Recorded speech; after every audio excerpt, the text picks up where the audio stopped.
एक रोज बूढ़े की बीवी को खट्टे मीठे बेर खाने की बहुत ख्वाहिश हुई। गर्मी के मौसम में बेर कहाँ मिलते हैं।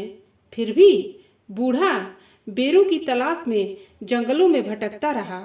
एक दिन जंगलों में इधर उधर बेर तलाश करते हुए वह एक तालाब के किनारे पहुंचा तो बेर की झाड़ी नजर आई।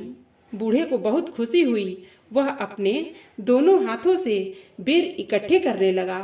नमस्कार मित्रों, आज हम लोक कथा लेकर उपस्थित हैं। आज की कथा है दरख्त रानी। मित्रों, पुराने जमाने में किसी गांव में एक बूढ़ा आदमी रहता था।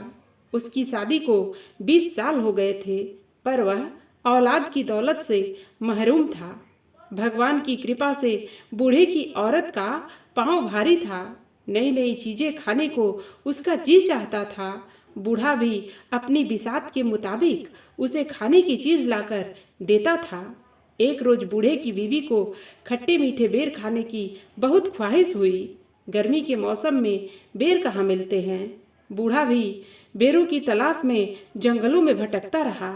एक दिन जंगलों में इधर उधर बेर तलाश करते हुए वह एक तालाब के किनारे पहुंचा तो बेर की झाड़ी नजर आई। बूढ़े को बहुत खुशी हुई। वह अपने दोनों हाथों से बेर इकट्ठे करने लगा। अभी झोली भर बेर तोड़े ही थे कि एक आदमखोर मगरमच्छ ने अपना बड़ा सा मुंह पानी के ऊपर निकाला और जोर से सांस खींची। उसके सांस लेने से एक जोरदार आंधी चली और बूढ़ा कमजोरी की वजह से अपने को संभाल न पाया और तालाब में आ गिरा। बूढ़ा अपने को संभालते हुए किनारे तक पहुंचना चाहता ही था कि मगरमच्छ ने इसके पांव ही पकड़ लिए। बूढ़ा उससे कहने लगा, भाई, खट्टे मीठे बेरों की तलाश में मेरे पांव घिस गए और फिर जब बेर मिले तो मेरे रास्ते में तू रोड़ा बनता है। तेरी यह मक्कारी मुझ पर कोई असर नहीं करेगी। बहुत दिनों से इंसान का गोश्त खाने को नहीं मिला। तेरी करारी हड्डियों को चबाने में मुझे बहुत मजा आएगा। आज मैं तुझे खाऊंगा। मगरमच्छ ने लार टपकाते हुए कहा। क्यों? मुझे तू क्यों खाएगा? इसलिए क्योंकि तूने मुझसे बगैर इजाजत लिए मेरे बेर लिए हैं। भाई, मैं यह बेर बहुत मजबूरी में ले जा रहा हूँ। मेरी बीवी की हालत कुछ ऐसी है। मैं और मेरी बीवी अब और ज़्यादा इंतजार नहीं कर सकते। बूढ़े की बात सुनकर मगरमच्छ समझ गया। ओह, अगर यह बात है तो मैं तुझे नहीं खाऊंगा। तू अपनी राह ले, लेकिन मेरी एक शर्त है। क्या शर्त है? बूढ़े ने पूछा। अगर लड़का होगा तो तेरा और लड़की हुई तो मेरी। मंजूर, कहकर वह बेरों की झोली संभालते हुए चल दिया। वह अपने दिल में सोचने लगा कि मगरमच्छ उसे फिर कहाँ मिलेगा और अगर उसके यहाँ लड़का पैदा हुआ तो फिर तो परेशानी की कोई बात ही नहीं। बूढ़ा अपनी बीवी की आव भगत में कोई कमी नहीं करता था। दिन पर लगाकर उड़ते रहे और एक दिन बूढ़े के घर एक खूबसूरत और बहुत तंदुरुस्त लड़की पैदा हुई। बच्ची को देखकर उसे मगरमच्छ की बात याद आई तो वह कांप उठा। लड़की का रंग गुलाब के फूल की तरह था। उसकी आंखें हीरों की तरह चमकदार थीं। वह परियों की तरह हसीन और मासूम थी। ऐसी मन्नतों और मुरादों की लड़की मगरमच्छ के पेट में जाए, यह सोचकर बूढ़ा दुख से कांपने लगा।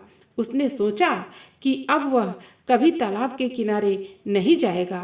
बारिश का मौसम आया और नदी में बाढ़ आ गई।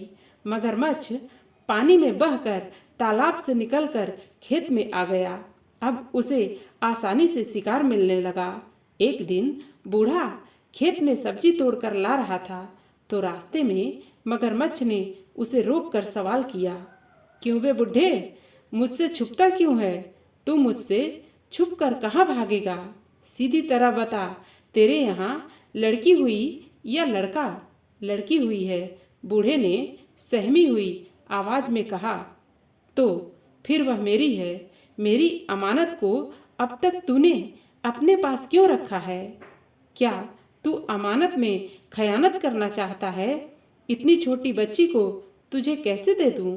बूढ़े ने कहा, 14 साल पहले तूने मुझसे वादा किया था।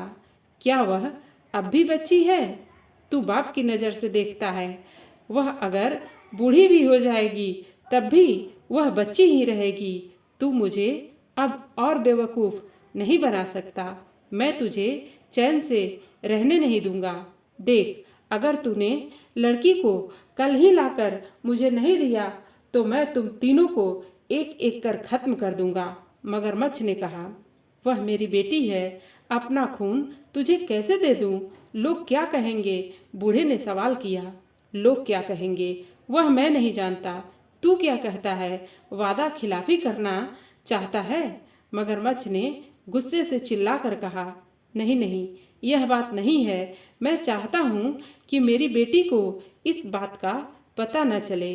और बूढ़ा कहते कहते रुक गया। तू क्या चाहता है? बोल, मगरमच्छ ने कहा। मेरी लड़की को कमल का फूल बहुत पसंद है। तू अपनी पीठ पर एक कमल का फूल रखकर तालाब के अंदर पानी के नीचे बैठे रहना। जब लड़की खुशी से इसे लेने जाएगी तो इसे तू ले जाना। मगरमच्छ को यह तरकीब पसंद आई। दूसरे दिन जब बूढ़े ने अपनी बीवी को बताया तो लड़की की माँ परेशान हो गई। वह अपने आप को कोस रही थी कि क्यों उसने बेर खाने की ख्वाहिश की। आज उसकी बेटी मौत के मुंह में जा रही है। भगवान उसे मौत क्यों नहीं देता? उसका दिल रो रहा था, लेकिन वह लड़की से कह रही थी, बेटी, कितने दिन हुए नानी के घर तू नहीं गई? वह तुझे याद कर रही हैं। तू आज अपने बाप के साथ नानी के घर जाएगी। 2 दिन रहकर वापस आ जाना। ननिहाल जाने की बात सुनकर बेटी को खुशी हुई। उसके लिए मामू का घर जन्नत से कुछ कम नहीं था। वहाँ की हर चीज उसे पसंद थी। वहाँ का चांद खूबसूरत था, वहाँ के फूल खूबसूरत और फल रसीले थे।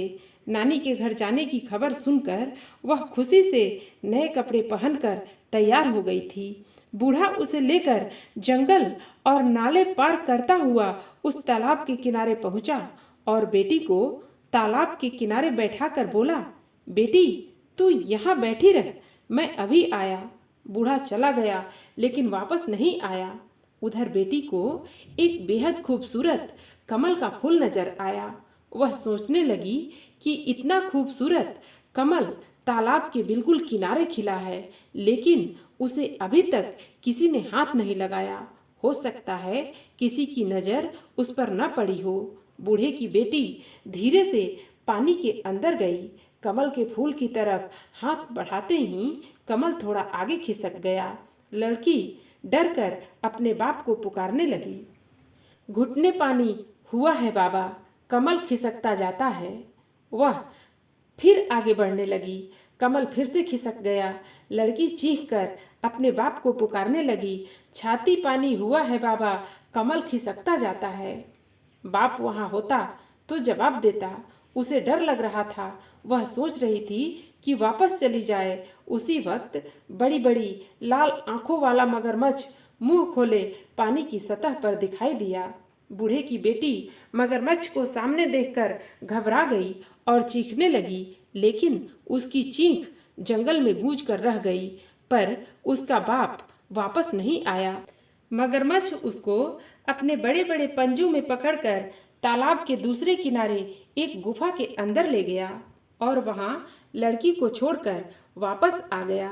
लड़की की मासूमियत और खूबसूरती को देखकर उसे खाने का इरादा इस वक्त उसने छोड़ दिया।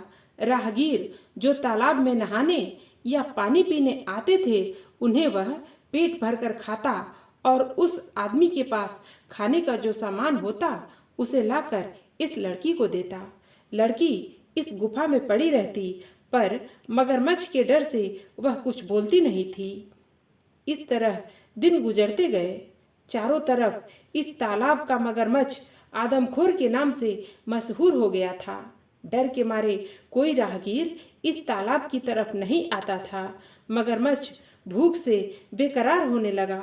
उसने तालाब की बड़ी बड़ी मछलियों को खाकर खत्म कर दिया। अब वह भूख के मारे मरने लगा। जंगल की गाय, बकरी, भेड़ भी वह भूख की शिद्दत में खा गया।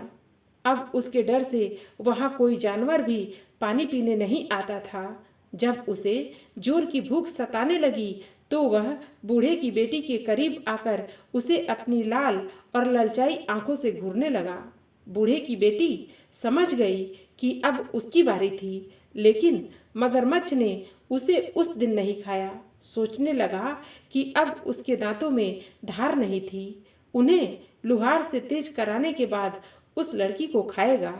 यह सोचकर वह लुहार के पास चला गया। इधर बूढ़े की बेटी अपनी जान बचाने की तरकीब सोचने लगी। गुफा में जितने सोने चांदी के जेवरात मगरमच्छ ने लाकर रखे थे, उसने सबको इकट्ठा किया और एक टोकरी में रखकर सूखे पत्ते और छोटी छोटी लकड़ियों से उसे ढक लिया और अपने जिस्म पर कीचड़ लेप कर अपनी सूरत एक अंधी बुढ़िया जैसी बना ली और टोकरी कमर पर लाद कर लाठी टेकते टेकते जाने लगी। जैसे ही गुफा के बाहर निकली, उसी वक्त मगरमच्छ आ गया और दहाड़ कर पूछने लगा, तू कौन है? बूढ़े की बेटी डर से कांपने लगी, लेकिन बाद में खुद को संभालते हुए कहने लगी, मैं अंधी बूढ़ी हूँ, हड्डियों की लड़ी हूँ। मेरे बदन में क्या है जो तू खाएगा? तू अपनी गुफा को जा, वहाँ तेरे लिए एक तंदुरुस्त लड़की मौजूद है, उसकी हड्डियाँ चबाने में तुझे मजा आएगा। मगरमच्छ उसे पहचान न सका। उसके मुंह में इंसानी गोश्त के मजे को सोचकर पानी आ गया और वह तेजी से गुफा के अंदर चला गया। बूढ़े की बेटी उससे छुटकारा मिलते ही घबराकर दौड़ने लगी और घने जंगल में गुम हो गई। वह सोच रही थी कि जिस माँ बाप ने उसे धोखा देकर मगरमच्छ के हवाले कर दिया, वह उसके पास नहीं जाएगी। वह यही कुछ सोचते हुए घने जंगल में चली जा रही थी कि उसे शेर की गरज सुनाई दी। उसका दिल जोर जोर से धड़कने लगा। वह खौफ के मारे इधर उधर छुपने की जगह ढूंढने लगी। इतनी देर में एक हाथी के बराबर ऊंचा और बड़ा शेर उसके सामने आ गया। डर के मारे वह सामने एक बड़े बरगद के दरख्त के तने से चिपट गई और रो रो कर मजबूरन दरख्त से दरख्वास्त करने लगी, ए दरख्त, तू फट जा, मैं तुझ में समा जाऊं और तू बंद हो जा। यह सुनते ही दरख्त सचमुच फट गया और वह उसके अंदर चली गई और दरख्त बंद हो गया।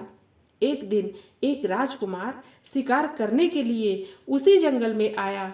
वह दातुन के लिए एक शाख काटने लगा कि उसके कानों में ये आवाज आई, राजकुमार, धीरे काट, कहीं मेरी आंख फूट न जाए, मेरी नाक कट न जाए, मेरा हाथ टूट न जाए। यह सुरीली आवाज सुनकर राजकुमार को हैरत हुई और वह दातुन लिए बगैर राजमहल वापस चला आया। वह रात भर उसी जादुई दरख्त के बारे में सोचता रहा। राजमहल में राजकुमार की शादी की तैयारियां हो रही थी। ज्योतिषी और पुरोहित राजकुमार को समझा रहे थे, लेकिन राजकुमार की बस एक ही जिद थी कि वह उसी दरख्त से शादी करेगा। अगर उसकी शादी उस दरख्त से नहीं हुई तो वह अपनी जान दे देगा। राजकुमार राजा की इकलौती औलाद था। उसकी नज़र में शादी की अहमियत बेटे की जिंदगी से कम ही थी, इसलिए राजकुमार की ख्वाहिश पूरी की गई। उसी दरख्त के साथ उसकी शादी की रस्म अदा की गई। राजकुमार ने उस दरख्त को वहां से उखाड़कर अपने महल के पास बाग में लगवा लिया। बूढ़े की बेटी रात गए दरख्त से निकलती और महल के अंदर जाकर सब काम पूरे करती और सुबह होते ही वापस दरख्त के अंदर चली जाती। एक रोज राजकुमार ने छुपकर बूढ़े की बेटी के ये सब काम देखे। दूसरे दिन जब बूढ़े की बेटी दरख्त से निकलकर महल के अंदर गई तो राजकुमार ने उस दरख्त को आग लगाकर भस्म कर दिया। बूढ़े की बेटी दौड़ती हुई आई और बोली, आह, तुमने यह क्या किया? इस पर राजकुमार ने कहा, इतना बड़ा महल है, तुम इसमें रह सकती हो, इस खूबसूरत बाग में घूम सकती हो, बेवजह इस दरख्त के अंधेरे में क्यों सड़ती रहती हो? और फिर मैं तुमसे बेइंतहा मोहब्बत करता हूँ, मैंने तुम्हें अपनी रानी बना लिया है, मैं तुम्हारे बिना जी न सकूँगा। लड़की तो सिर्फ मोहब्बत की भूखी थी। लड़की को लगा कि जैसे सारे जहाँ की खुशी उसे मिल गई हो। उस दिन के बाद दोनों राजमहल में हंसी खुशी से रहने लगे। मित्रों, कहानी आपको कैसी लगी? आप अपने कमेंट्स के द्वारा हमें अवश्य बताएं। कहानी पसंद आने पर वीडियो को लाइक और शेयर करें। ऐसी और कहानियाँ सुनने के लिए हमारे चैनल को सब्सक्राइब कर लें। धन्यवाद।